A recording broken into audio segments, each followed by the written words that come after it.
Hey folks, it's Bob out here at Sorrento Hill. I'm out here working on a tree right now. I had some really great footage of me cutting down that leaner tree that was in front of the house. It used to be right here. You can see the stump there. But anyways, I had some great footage of that, of me cutting that tree down. Now, it's a 60 plus foot long tree, and it's 40 feet, 42 feet to be precise, from the front of the house. And the tree, instead of being vertical, it had a lean to it, and the center of gravity was towards the house. And it's a tree that had been dead for about 2.5 years, and maybe a little less than that. It had green leaves on it, and then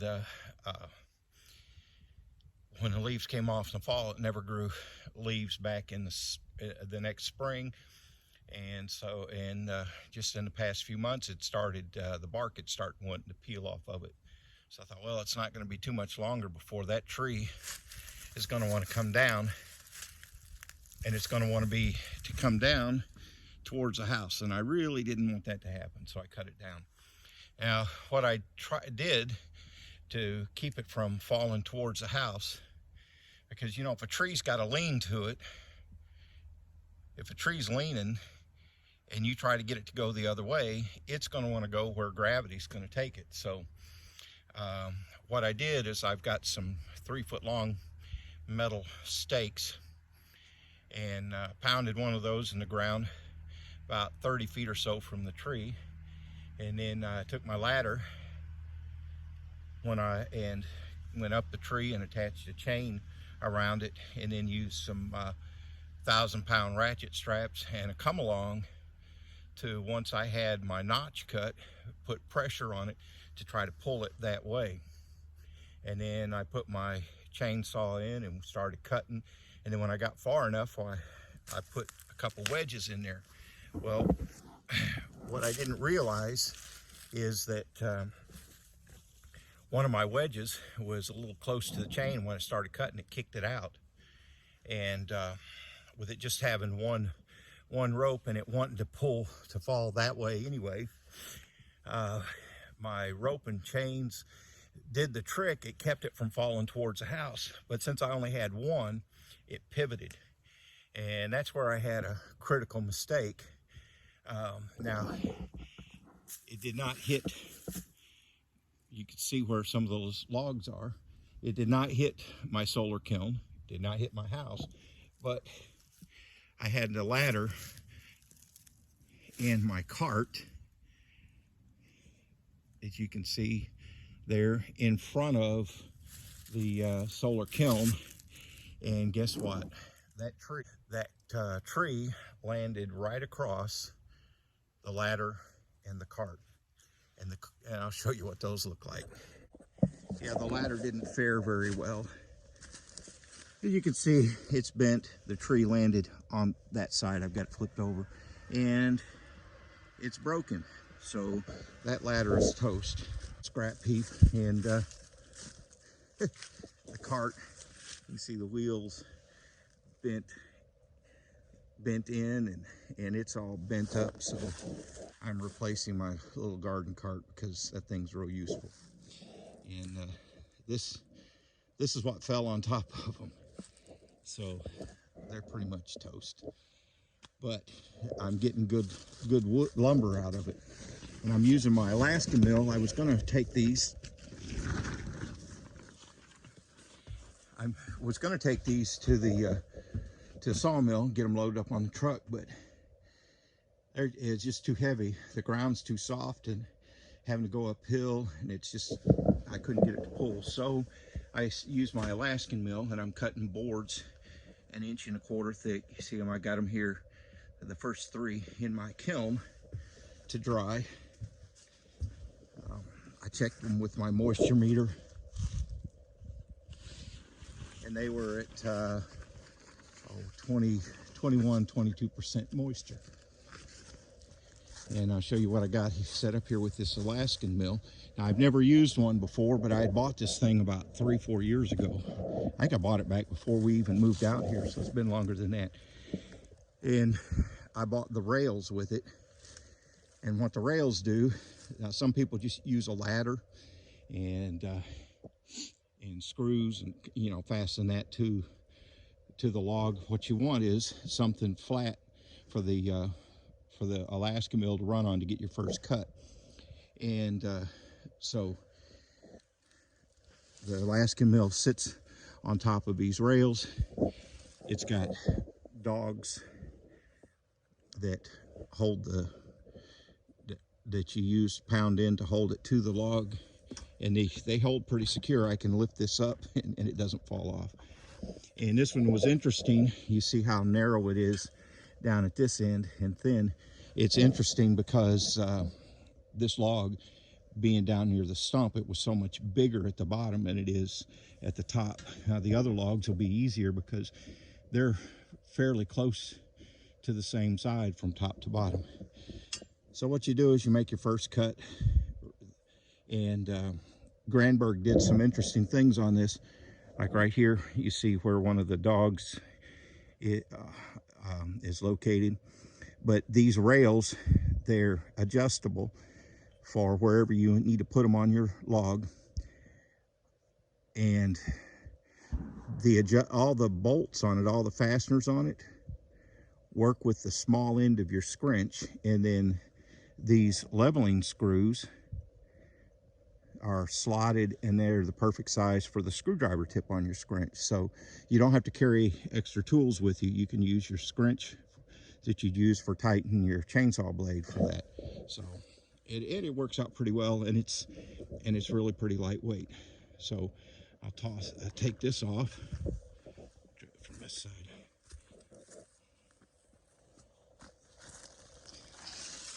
So then you just take that off, and I'm moving this with one hand. So that shows you how lightweight it is. But it's sturdy. And then I've got a board cut. Let me come to the other side where the sun's not so bright, but you can see the beautiful graining in this wood. It's got some little defects in it from bugs and things like that, but it's just absolutely beautiful graining. And I'm cutting these to 1.25 inches. And what I'll do is then I'll take and lay a straight edge out, and I'll use my circular saw to square the edges up. And then I will use my table saw to cut it into boards the width that I want. And I'll be able to put this on, use my surface planer to take out the saw marks and any kind of warp or wobble I've got in it after it dries, to get it a nice smooth board. And this wood that I'm cutting from here will be used first and foremost for making cabinet doors. I may use some softwood, some pine for the frames for the cabinets, and this will at least be used for the doors and some other for the cabinets, possibly even for cabinet frames, even used for some trim work and decorative stuff around the house. And so far I've got 4 1.5-inch thick boards out of this one log, and I'll get at least 3 more out of it. And then I've got 4 more logs to cut. So I'm going to get a lot of boards out of this to cut some 1-inch thick, some actual 1-inch thick boards from. And you know, a 1-inch thick board, I can cut those 3 inches wide, and my table saw blade comes up 3.5. Or 3.25 inches. Now I don't have a bandsaw to use.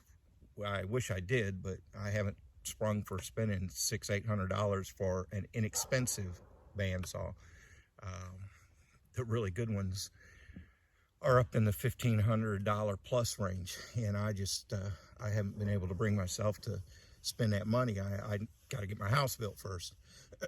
But I can cut these into 3-inch wide and take and rip those 1/2 inch down, and then what you call edge glue them together to make panels that'll be just under, let's see, a 1-inch board will get me,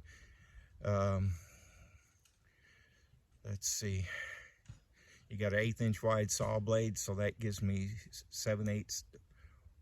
So that gives me,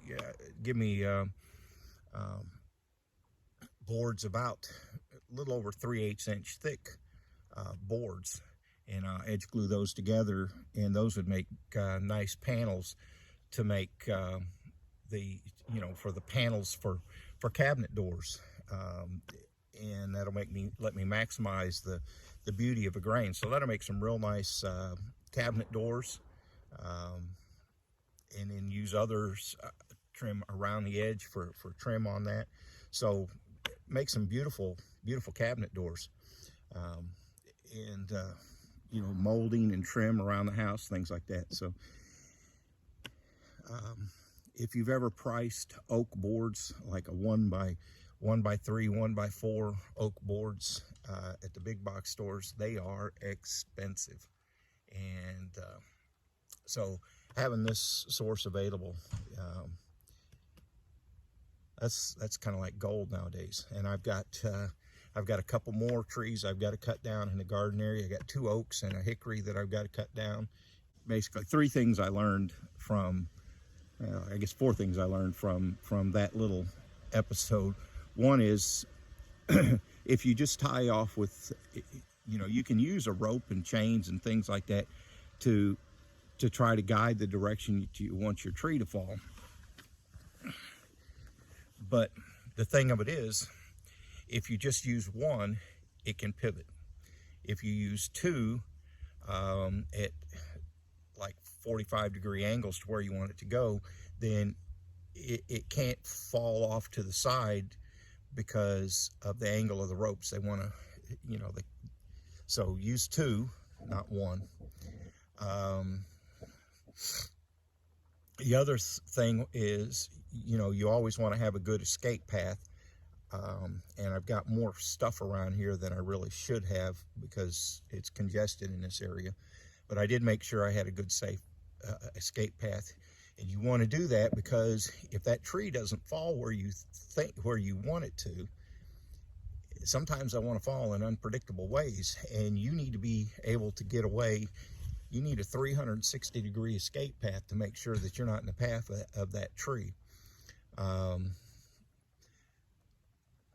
third thing I learned is, do not leave anything anywhere near the area where you're cutting the tree down, because it may fall. Chances are, if you leave something off to one side because you think, oh, it's going to fall that way, and you leave something over that way, I think the chances are pretty high it's going to fall that way, right over what you want.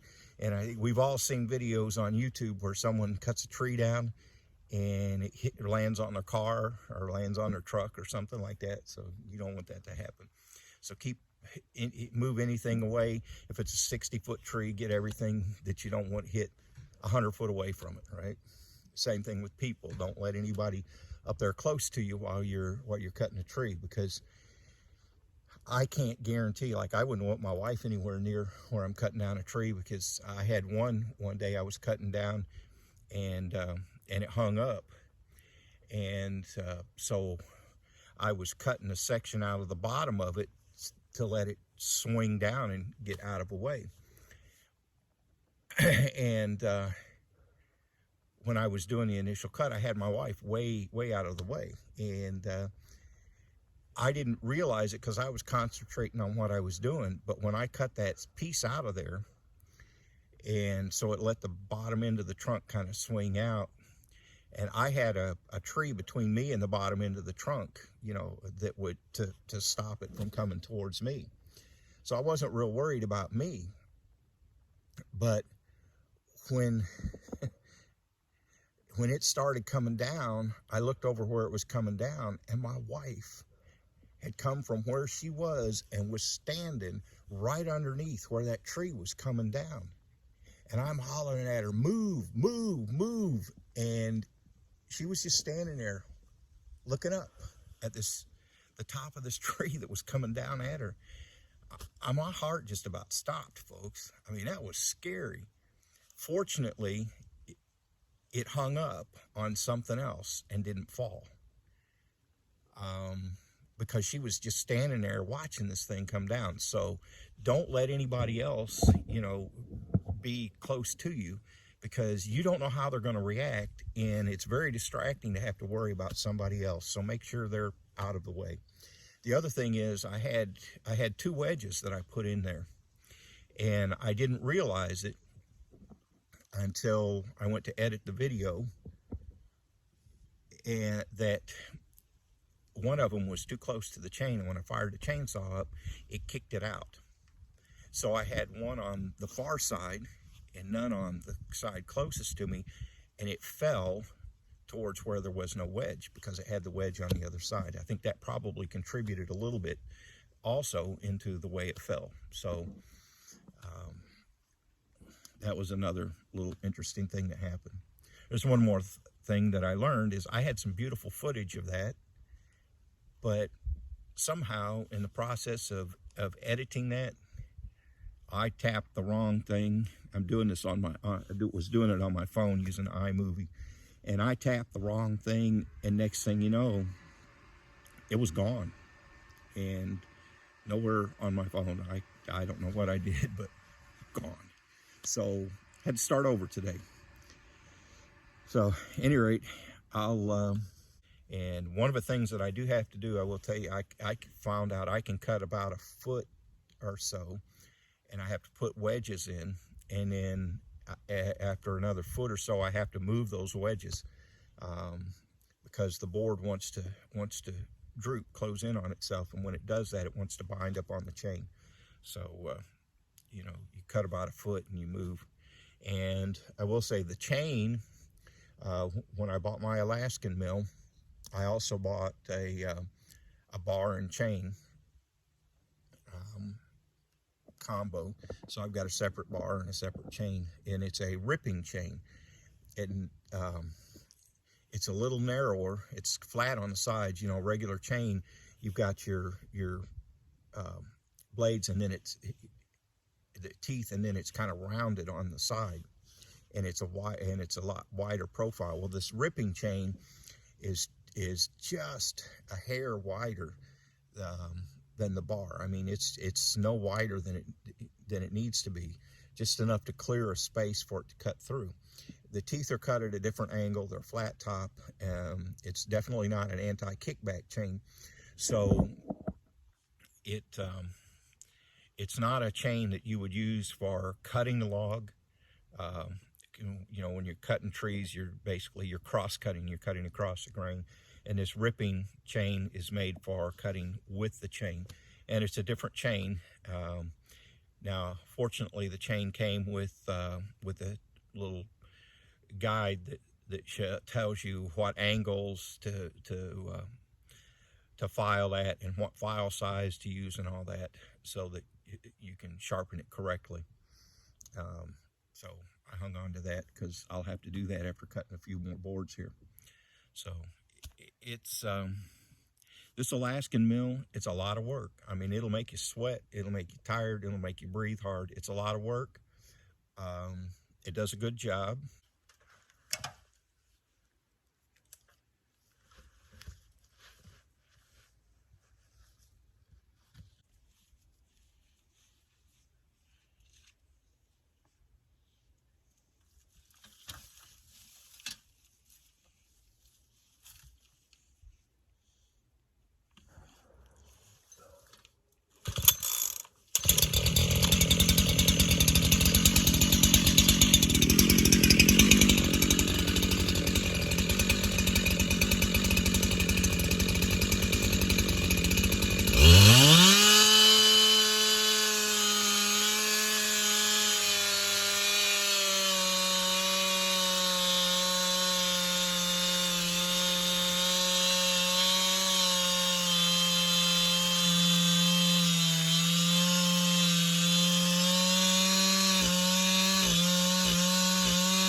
Well, you can see how slow that's going. I'm on my 5th board, and it's really slowed down quite a bit. I'm not seeing as much sawdust.